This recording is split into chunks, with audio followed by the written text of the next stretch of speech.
Na kama watu wenye wamekuwa appointed na rais wetu, hata gavana wetu Lusaka sasa anamaliza miaka 10.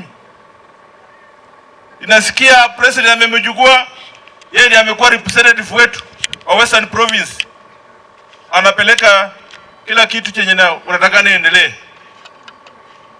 Juzi Waluke, Mheshimiwa Waluke amesimama akasema, bwana Lusaka, wewe kazi yenye unafanya hata haijaonekana.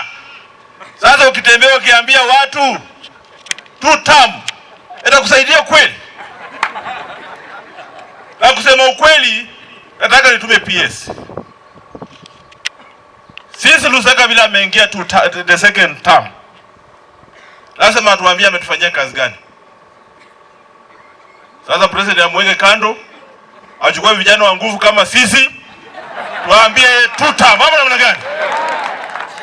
Hatutaki watu wenye wanaita mchezo kama Lusaka. Lusaka for the second term amefanyia watu wa mlima kazi gani? Amechukua deputy yake, sasa nasikia ndiye yeye anakuja kusimama kama governor. Waje watuambie amefanya kazi gani? Anasema yeye ndio maziwa anakunywa saa hizi maziwa ya jioni. Na yeye hata ng'ombe yenye anakunywa maziwa ya jioni saa hizi imekata maziwa kila siku mbalizi. Sasa huyo mtu mimi nataka niseme, bwana PS, tell our president Lusaka bila ameingia second term amekuwa analala kazini. Wamekongana na senator. Sasa baada ya kumwambia mambo bila anafanya, pia amekuwa analala kazini. Sasa tunasema kama watu wa Bungoma tumeamua, mimi kama mwalimu nasimamia walimu kwa Bungoma County, I want to say this.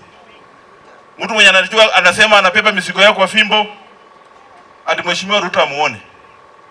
Waje apepe mizigo yake aende nyumbani, the current governor, huyo deputy wake waingie kwa Nissan, mmoja akue driver, mwingine akue conductor, waende nyumbani. Mnakubali hiyo?